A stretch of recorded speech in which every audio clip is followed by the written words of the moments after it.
we need to tighten our processes. There's data that we find to be important and valuable that's not being captured. We should dig into why that's not being captured and if we can adjust our processes to make sure that it can get captured. Welcome to RevOps Champions, a podcast designed for revenue professionals looking to advance sales and marketing initiatives through the role of RevOps within their organizations. In each episode, we feature leaders who are leveraging technology to drive operational efficiency, revenue, and improve the customer experience. Listen in and learn how to become a better RevOps leader within your own organization. Let's get started. Hello, and welcome to another episode of RevOps Champions. I'm Tiffany Cavegn, and today's episode is a little bit different than you have heard in the past. Earlier this year, I did a presentation with Bradley Hofbauer, our Director of Digital Enablement here at Denamico, and we talked about what questions you need to ask before creating a new report. This is so important when you are a business owner and need to analyze your KPIs. When you ask these questions before creating reports, you will ensure that you are reviewing data that will move your business forward. I'll let Bradley tell you more, but please let us know if you like this type of episode, and we will add more to our backlog. Thanks for listening, and here comes Bradley.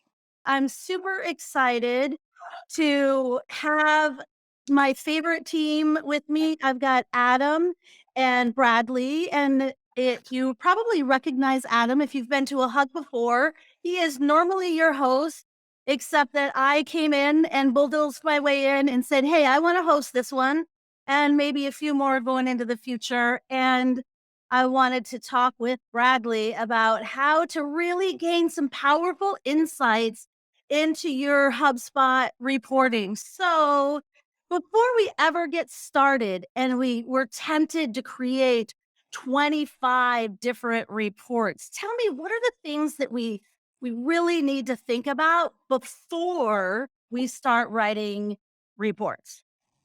Yeah, I think, most of the time when I field a question from a client about reports, the first question that I have for them back is, does this information even exist somewhere?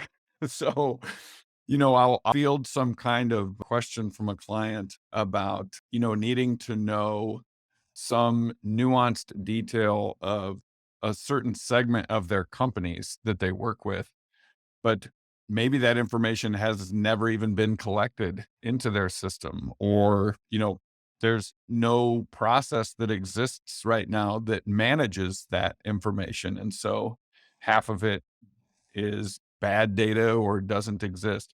And then the other piece there is, because this is actually a more common problem, is that data exists, but it exists in the wrong place. So an example of this would be like if you collect like a company's industry, like maybe you do B2B work and one of your customers or your customers have a specific industry that they work in. Mm-hmm. But you're actually capturing that data when your salesperson is working with that customer. They're actually capturing that data on a deal record. That's going to be really a poor structure for how to collect that information, because it's not an attribute of the deal. It's an attribute of the company. Although, when you're building that process, you think, oh no, this is the right time to collect that information. And so this must be the right record for which it must live, but it's just wrong. That's like a really easy example. There's way more challenging examples that get more nuanced, and it actually becomes a little bit of a thought experiment to try to figure out, where should this information go? Sometimes it's something that people have to talk through and think through, and even involve a conversation with higher levels of leadership to understand what questions leadership might want to answer in the future or right now, more specifically. So that's the first question that I ask for people is, does this information even exist somewhere? And what I really love that you do, Bradley, especially when we have these customers that are a little bit more complex, and you've got You've got contacts and companies. Sometimes you have some custom objects like events or anything, right? But then you've also got deals and you've got tickets, and there's different data points in each one of those. And I love how you diagram that out. We put our nerd hats on, which is so helpful. And we really get to know the data, and we have a diagram that shows the relationship between all of these different entities. And I like to deliver that in a cheat sheet format Mhm. so that when they start thinking about how do we use it, they really understand their data that they have and the relationship. And you could even take that a step further, which we've done before with how is this related through integrations to other things, but that is a topic for another club. So number two. Quick Yeah, question. so Just a question popped in. Sorry to Yeah. interrupt. Tina Yeah. asked, so can reporting not draw information from the different aspects of HubSpot? great question. And I think when you say aspects, you probably mean like the related objects. So like a company is related to a deal, a contact, and a ticket. So can it, and maybe some custom objects. So can it not pull that information together? And it definitely can. Yeah. In fact, there's a space in HubSpot specifically called Custom Report Builder. It allows you to choose various objects that you want to report against. The trick about that is that whenever you build a report, you really have to go back to, if you're not familiar with data modeling as a concept, you have to go back to kind of data modeling 101 to remember how those things need to be structured in order to ask a question. So, for instance, whenever you choose a custom report builder choice for a report, you have the option of choosing what they call your primary data source is in a data model. You have what's called a star schema, where you've got the thing that you want to ask questions about in the middle and all the things that kind of feed into that around the outside of that thing. And so if you're asking a question about a company specifically, you want to remember to put that thing in the middle. And then you want to understand how that company relates to deals and tickets and custom objects and contacts and other things like that. But if you're trying to ask a question about deals and you accidentally put the company object in the middle, now all of a sudden your report isn't going to work quite right because you're trying to create attributes around what things are related to a deal, and actually you've selected that you've got your company in the middle.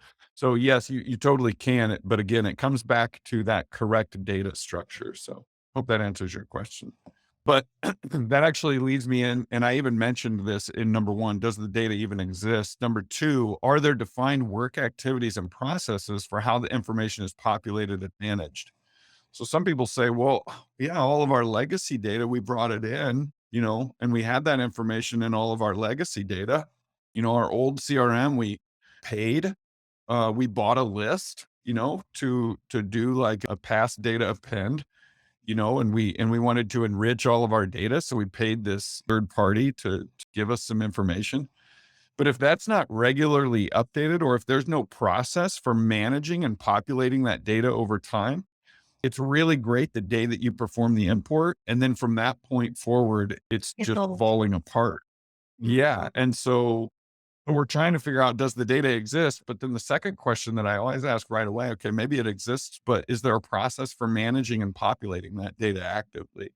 So that's the other piece that you really need to think about with regard to data kind of prerequisite stuff.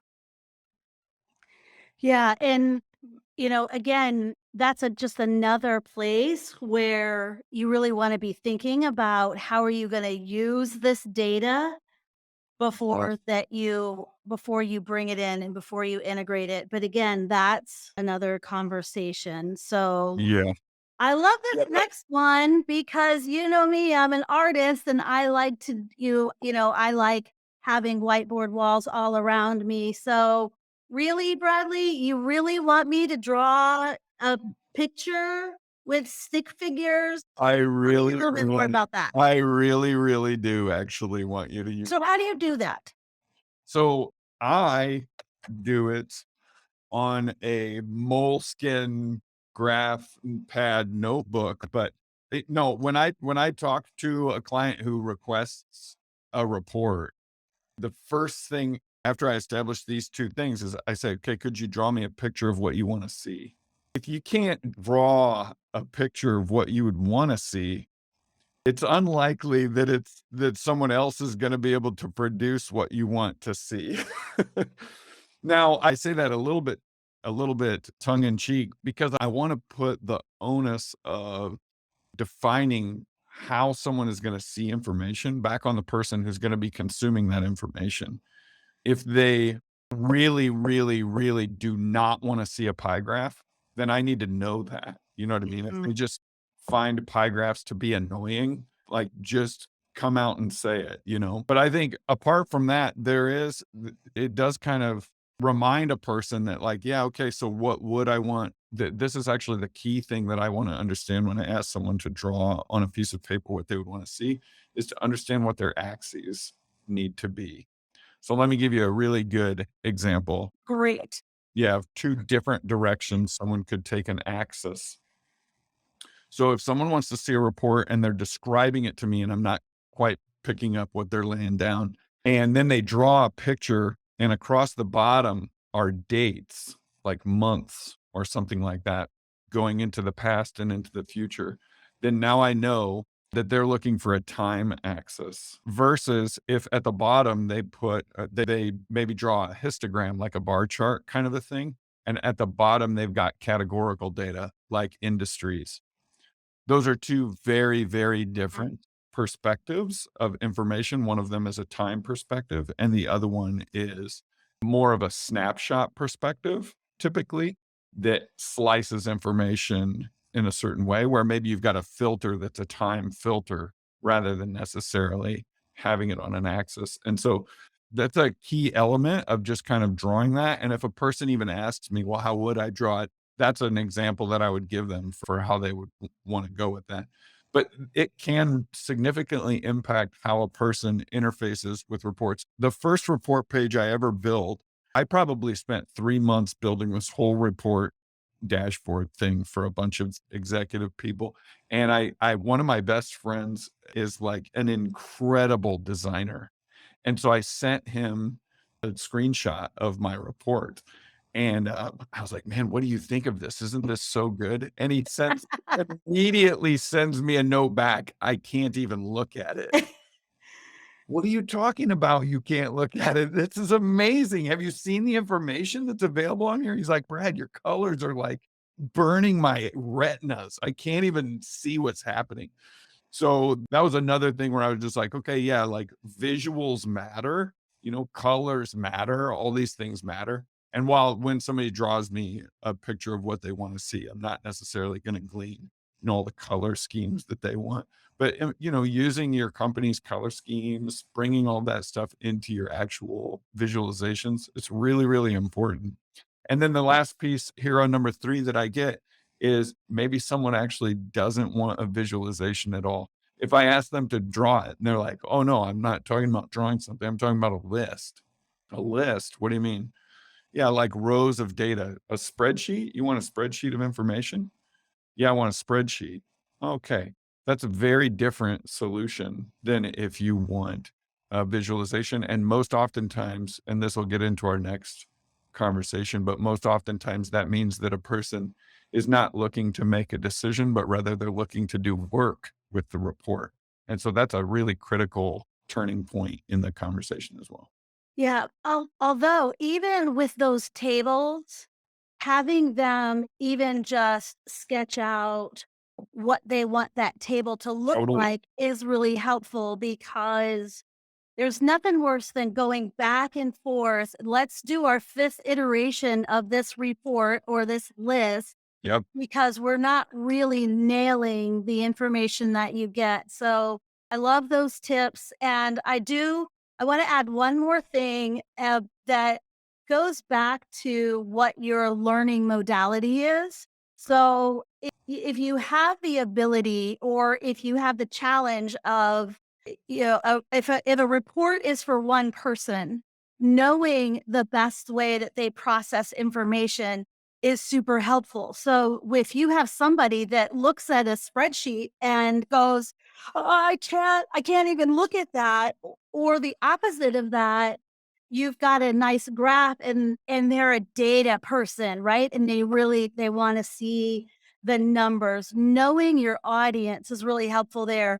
And don't be afraid if you have information that's going to go to multiple audiences, but you are creating two styles of reports with the same information, right? It's unlimited. It's okay to have 75 reports because you're doing it, a smaller number in different visualizations because different people process information differently. So really knowing your audience really helps is the only thing that I would add to that. That's really fantastic. Yeah. Or just before we move on, is there any questions, Adam, that came up around prerequisites? No, nothing popped up in chat, but I'll keep an Yeah. eye out. If anyone has one, they can definitely No, drop pop it in. No problem. Okay, so Bradley, as we move on, we're going to talk a little bit about the questions to ask. Now, we always say there's no wrong questions, and we believe that, right? We truly believe that.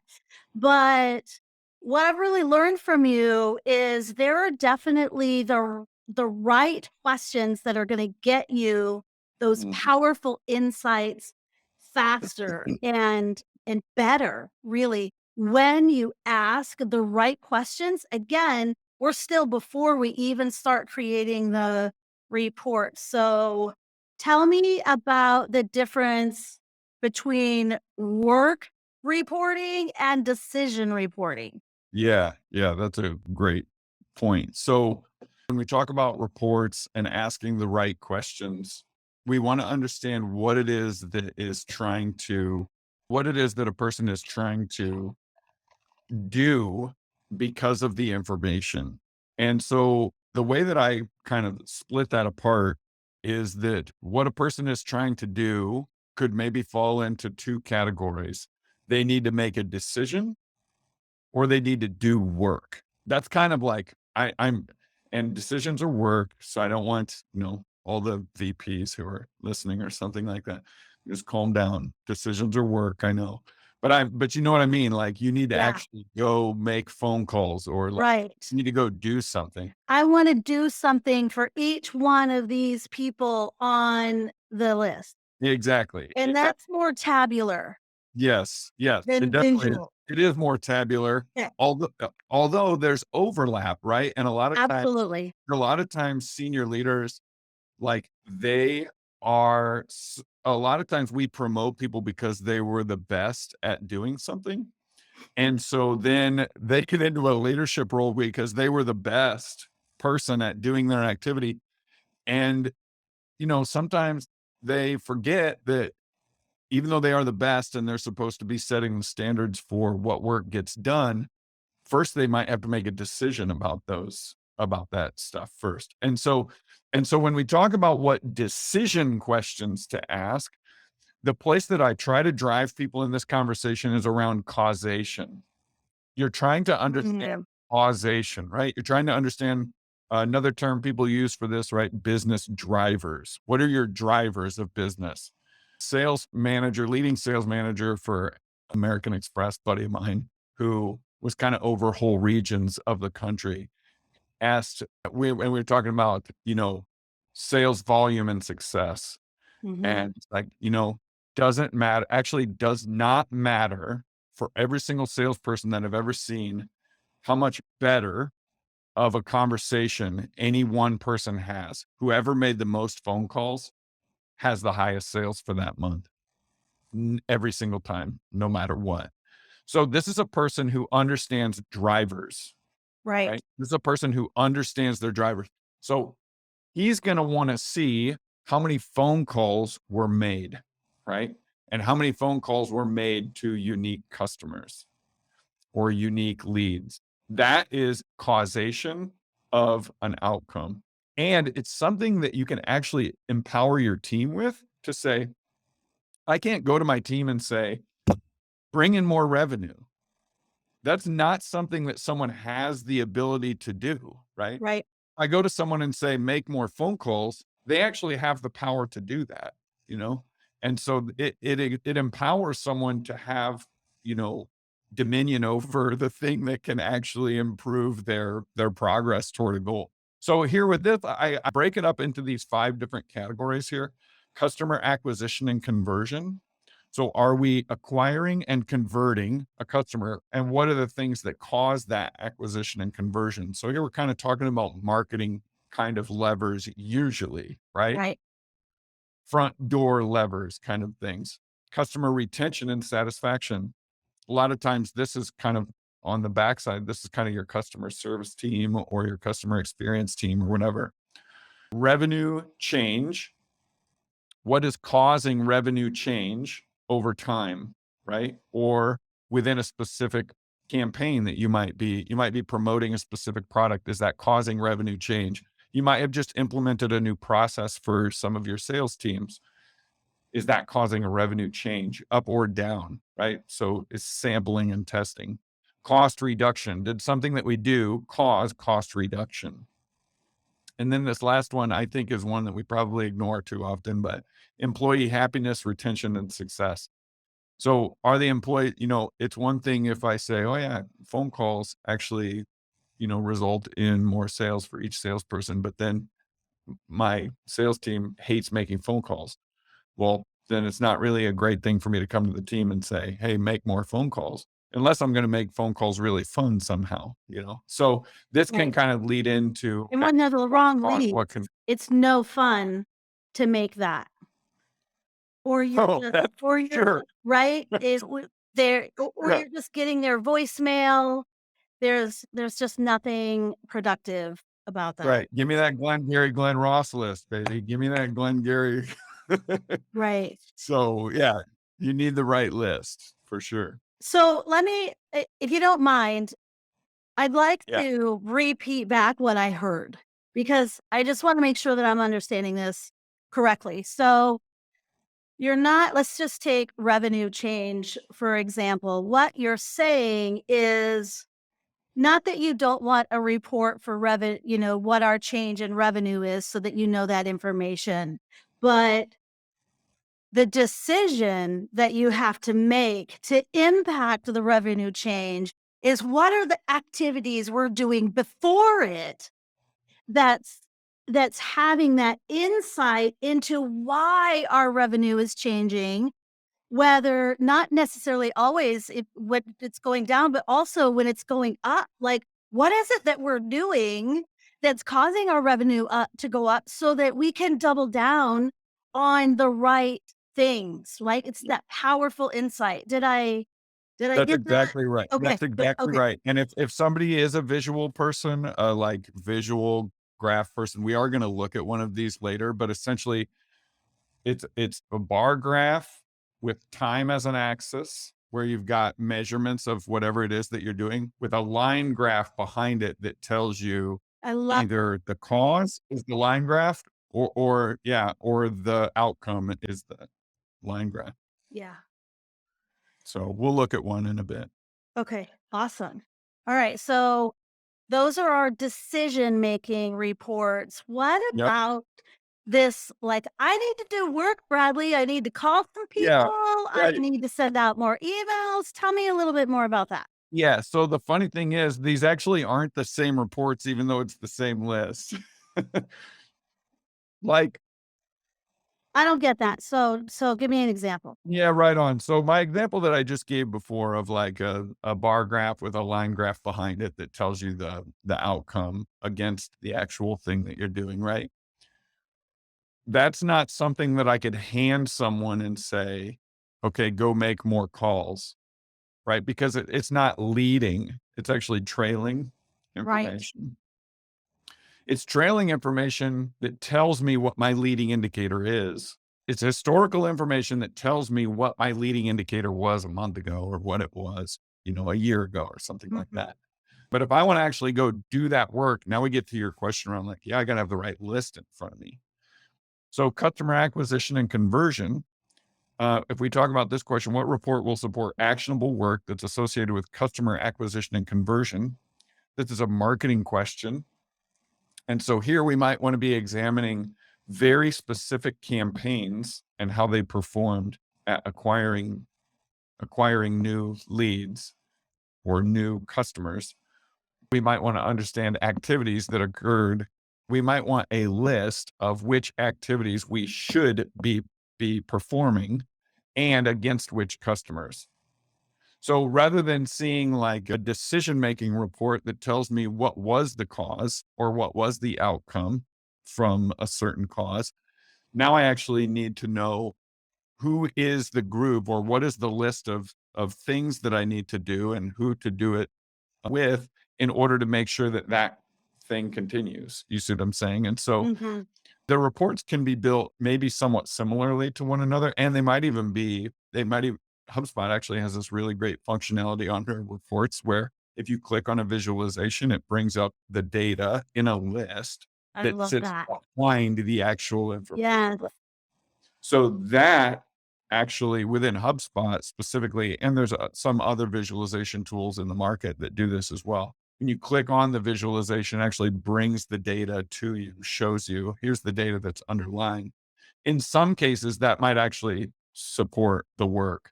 But in other cases, you might have to build a separate report for an individual who needs to go and actually do that work. So that's what I mean by this is what work questions do we need to ask? Another one might be like, or another way to frame this might be thinking about who needs, who meaning which customers need which kind of next contact or next action, right? That's the kind of meaning that I put there. So, and for a manager, it might be that they actually do want that in a decision-making report where they can segment that group out and say, man, Susie does really great with this kind of customer. So I'm going to give her this list. And Billy does really great with this kind of customer. So I'm going to give him this list. So they may want to segment that report a little bit, but then they want to actually use it to go do work. Okay, now without going too far down a different path, you did use the word list instead of report. So Yeah. give me just 2 sentences on when you would actually use a list Mhm. to show this kind of actionable work versus a report. Mhm. So the problem with answering that question is that in our world today, people in the general public consider a report to be a list and a list to be a report because we're so used to using Excel to do pretty much to solve every problem. Mhm. And so we basically just say, well, if it's in a spreadsheet, it must be a report. When actually we're talking about a list or maybe a pivot table or, something like that we have learned while we've been in the business market. And we are trying to basically say, yeah, that's always a report. So because that's a generic term, but then when you get into an actual reporting solution, like a software that is specifically built for reporting, it's typically focused on visualizations, right? Pie charts, bar charts, funnels, these kinds of things. Because when people think about reporting, when like purists think about reporting, they talk about decision making. And when purists talk about reporting, they're not at all talking about lists. But the thing is, that's just not the way the world is. That's not Okay. like truth about reality. So Yeah. what we have to do is we have to show people, okay, lists are a kind of report, right? I mean, it's a presentation of information to a group of people that helps them maybe go do work or make a decision.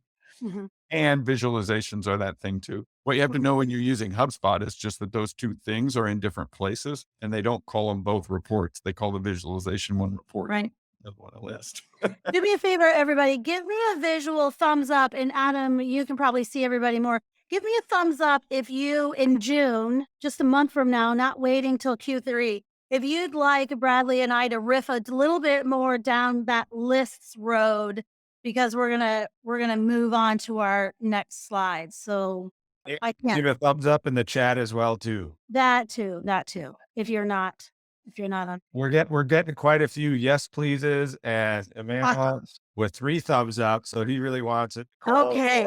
All right. We'll plan that Yeah. for June. Okay. So we're going to talk about some examples now, right? Yes. Quick way to understand if you're kind of on the right path for being able to answer questions is to see if you can answer the basic questions. Okay. So a lot of times I'll field questions from a client where they're asking incredibly nuanced, very segmented questions about their data, but they can't answer like this first question or this third question, right? So here's what I want everybody on the call to just think about today. Okay. Here we In go. last month, in the month of April, do you have access to the information, easy access right now to the information about number one, how many people looked for your product or a product like yours? Do you know how to get the answer like a number, like just one flat number to that question? And I'm Because gonna, if I can't answer that, I yeah, can't start to segment it. you can't start to understand how your marketing is influencing that audience, right? So this is a question for your CMO, right? Or this is a question that your CMO should be able to answer, or that some person in marketing should be able to answer. And it has to do with SEO and market research, and the tools that you would use in order to answer this question probably are something like Google Analytics. That is kind of where you're going to live for question number one. Question number two, how many people came in your front door, right? Or another way to look at this is like, I try to sometimes figure out whether internet shopping is more like window shopping or if it's actually popping in the store. I tend to think that it's actually more like window shopping, right? That you're walking by the store and that you're looking in the window. So, how many people came in your front door? How many people looked in your window? This is essentially like it's marketing part two. So, marketing part one is like SEO market research. It's usually a black box that people don't understand. So, they just put a CMO in charge of it and they're like, I don't know, figure it out. Then they go on to part two, though, and there's a little more tactile feeling to it.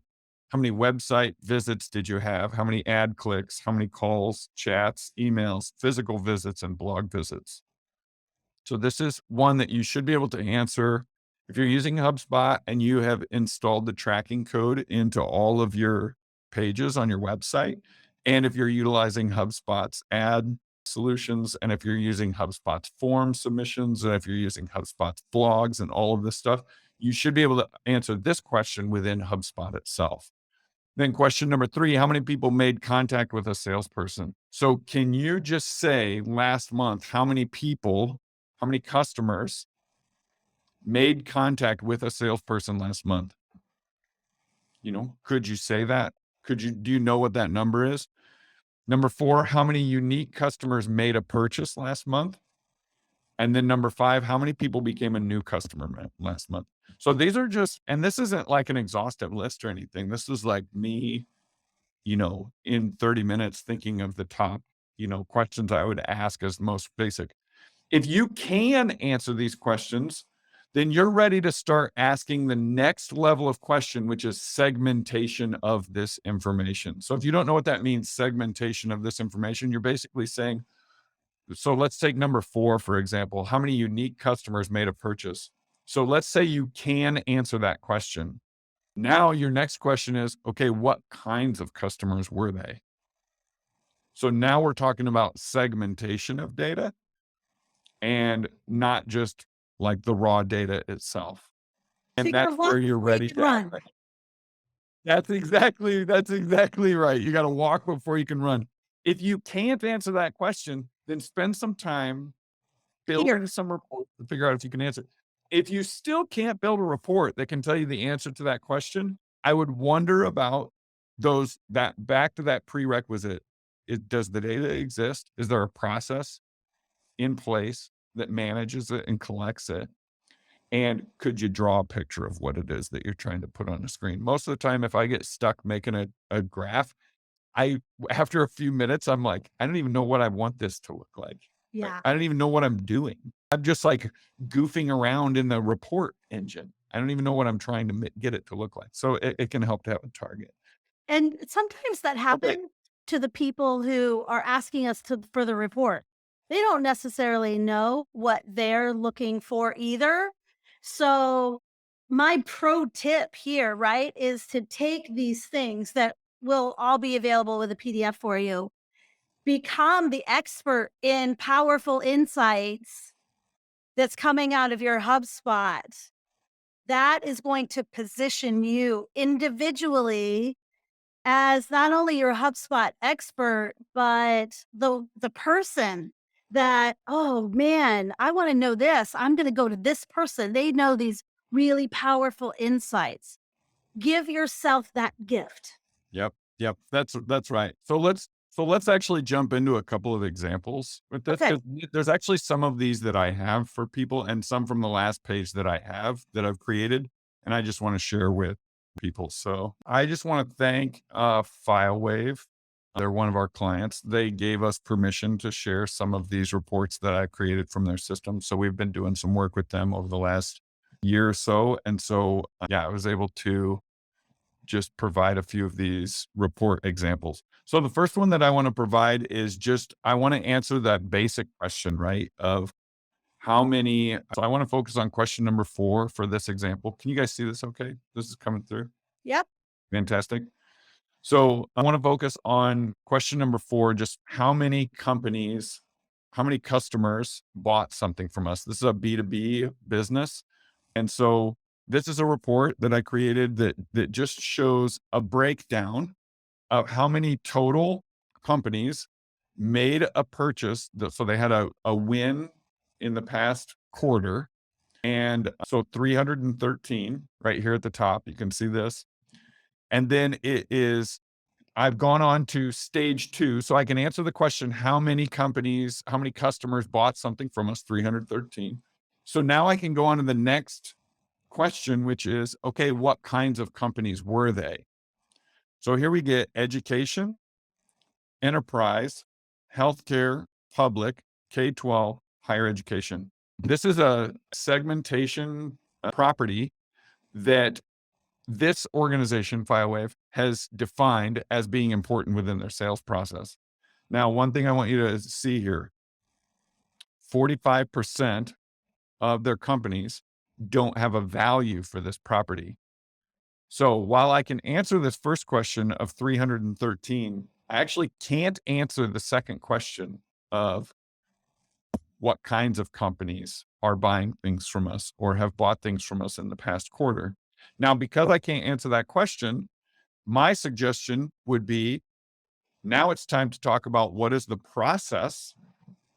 But we go back to that slide number 1. Does the data exist? Yes. Is there a process in place that can manage and keep track of that information? Yes, but it's not being utilized properly because this isn't old data. This is customers that bought something in the last 3 months. So it's at this point that a leader could say, we need to tighten our processes. There's data that we find to be important and valuable that's not being captured. We should dig into why that's not being captured and if we can adjust our processes to make sure that it can get captured. Does that help to understand kind of that first level of importance? Yeah. Bradley, let me ask you a quick question on that 45%. Now, your decades of experience as a data manager, would you say that there's a significant amount of that 45% that are truly active and valuable customers that you're missing out on? Or is that the 45% that were just window shopping and going? Mm, That's a great question. This is a report of customers that actually made a purchase in the last quarter. Got it. So definitely yes. So this is definitely like, these are like active customers with a deal. You're like, if you don't have this information, You want to know this. you should know this. These are people who are buying from you. Like, Okay. they're paying you money, so they're willing to give you some information about their business. Great. Perfect example of textual information that we can easily skip over. Yeah, right And on, right on. because our eyes are drawn to this pretty pie chart when you're a visual artistic learner. Right, right. And to call out kind of my point before, this is this point where you can click on, one of these pie charts and it's going to bring up the underlying data behind that information for you so that you can dig into, okay, well, now I know, now maybe there's work to do. So now this report maybe says, okay, hey, sales team, I need you to go through this list of companies. And if you know what their industry is, I want you to go and fill it in on their record.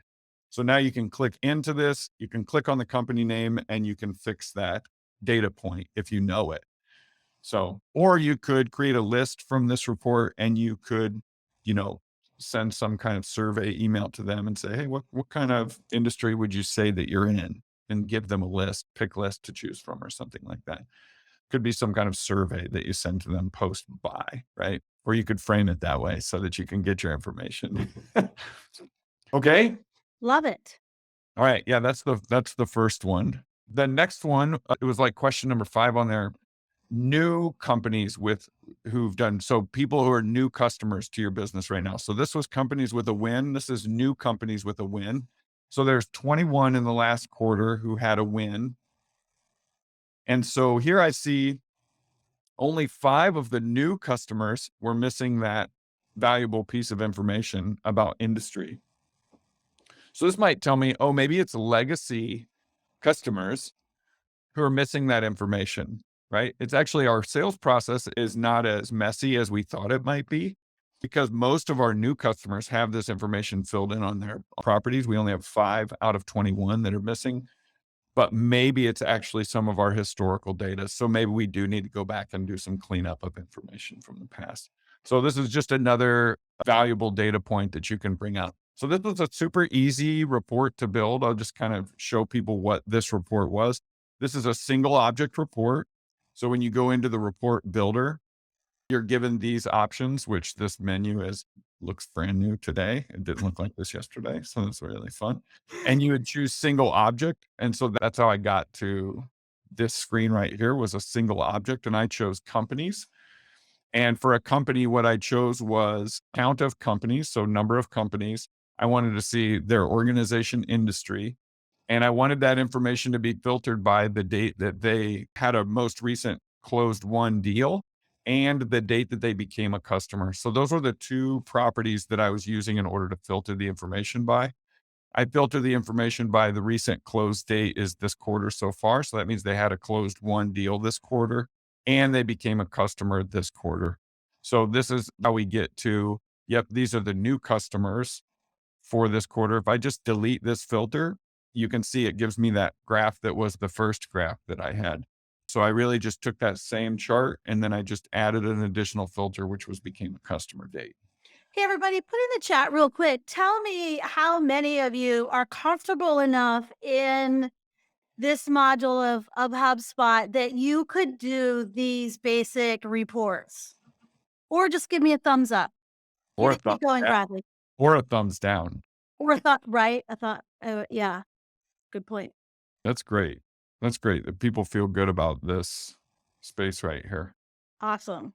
So then there was one other report that I wanted to show, and that was kind of a more complicated report. And I don't necessarily love the information that's behind this because when I created this report, it caused me to think that maybe we don't necessarily know what's causing I wasn't able to actually figure out what the cause of closed win or the best cause of closed win is related to activities. But before, when I was talking about a bar chart with a line graph behind it to show you the cause and outcome for things, this is exactly what I was talking about in that thinking is you've got a list of this is a list of sales activities by activity type. So we've got calls, emails sent, emails replied to, meetings, notes created, and tasks created. So that's the bar chart down here stacked by month. So this tells you the number of activities that are happening by month by your sales team. That's what that is, right? So at the top here, I can say in January of 2021, our sales team executed 365 activities on their closed won deals. So they activated 365 activities, not on all deals, but on their closed won deals. And so then I could say, okay, so then does that does an increase in this number of activities or does an increase in a certain kind of activity increase our sales? That's what I'm trying to figure out in this decision-making graph. So you can see how these are quite a bit more complex when you start asking what's the cause of an outcome. And your first attempt might get you to a dead end. I don't know. I don't know what my cause of my outcome is. I can't tell. We've got this spike of closed won deals here in March of 2022, but I don't see that in any activity in the previous months leading up to, or even in that month, really seemed to have a huge impact on number of closed won deals. So maybe I don't know what impacts my closed won deals as far as sales activities go, or maybe there's some other driver of closed won deals that I'm not seeing here. So, Bradley, if you roll over the call, I'm just curious, at the top, so that it highlights the call pattern. Yep. Okay. I was just looking at Yeah. maybe it was the notes. So one thing you can do is you can deselect things and then only look at one kind. Oh, I Wow. didn't know that. Look at what you just did, Tiff. Uh-huh. Look at I this. know. Okay, so Thank you, Bradley. this is this is actually pretty interesting. Now, I don't know if it's a driver or if it's a tailing, it's the flip. But what we can see here is that calls and number of closed won deals has a very coordinated relationship here. Do you see that? Yeah, and so your 11 calls call in January probably may have had an resulted. impact on your sales in March, and then so if you've got a pipeline time period that's a little longer, which with FileWave, I think, I think that's probably correct. The reason I wanted you to pull that out is when you're looking at all of it, right? The percentage of the aggregate numbers, right? It was like 11 calls, but then you're looking at this tall, like Yeah. 750, right? So that 11 out of 750 didn't show you much. So when you look at them individually, it changes that axis and helps you view changes. So even though it was 11, those were probably 11 pretty dang good calls, Yep. Yep. No, that's a right? really As we know from what you said an hour ago, that it's the calls from a sales perspective that matter. But remember that you also need those marketing efforts so that salespeople even get. So if you look at that lead up of emails that result in 21 resulted in calls in the middle, which resulted in this spike, right? So that it is interesting, right? And so this is what I mean around trying to, you have to really think of yourself as a detective in yeah, these that's my circumstances, point. Yes. right? Yes. You're Sherlock Holmes, and as a leader is not going to just be presented with the information and the information instantly answers their question. That's not what a leader does. That's not what a senior business person does. You are a sleuth. You are trying to uncover what is the cause of this outcome over here. Mhm. And so reports are just one of your tools and the data is the evidence. And so you need to try to put that stuff together and figure out a way to make it visually helpful and stimulating so that not just you understand that, but so that you can pass that information on to the rest of your organization. See, calls influence sales. Yeah. But everybody might be like, well, of course calls influence sales. And you're like, Right. no. There's like a direct correlated relationship to calls and sales. We need to Yeah. give our sales team call goals first, right? That's Yeah. the most. That's that whole marketing sales SLA, right? And being really specific about it. Marketing is going to commit to, I'm going to get you this many leads. Yep. And then sales is going to commit to, great, I'm going to call this many people. And Right. that Right. relationship between the two is the magic that creates these spikes. And Bradley's not going to toot his own horn, but that March 22 spike was after Bradley spent 6 months with this company. Now they're a global company, right? They're all over the world. So 6 months is actually the amount of time that it took to get through all of their teams. But Yeah. high five to you, brother.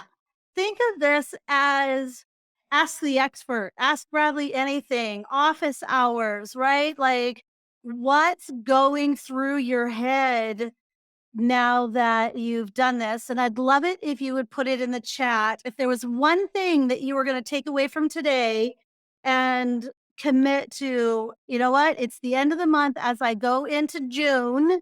Yay, summer in Minnesota.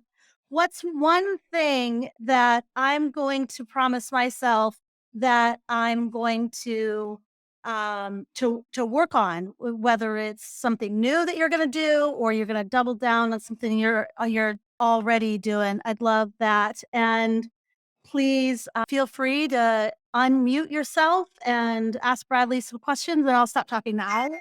Laura, you're welcome. Thank you so much for coming. We're going to think about decision versus work reports. That's awesome. Thank you, Kristen. That was a really great example, Bradley. And thanks again, that goes out to FileWave for letting us use those reports. I know they have been very useful. Okay, doesn't sound like we have any questions. So we're going to end on time. I love doing that too. I appreciate everybody. We'll let you know about when we're going to dig into lists in June. And as soon as we know details on the Q3 hug, and everybody cross your fingers in person. We have this beautiful building here in the North Loop of Minneapolis, and we would love to have everybody over, and we'll see you then. Thank you. Bye. Thank you for checking out this episode of RevOps Champions. This show is powered by Denamico, a HubSpot consulting firm, helping businesses level up the technology systems that power their ability to scale. If you enjoyed what you learned in this episode, make sure to follow RevOps Champions wherever you listen to your favorite podcasts. Or visit RevOpsChampions.com to get immediate access to all of the latest episodes.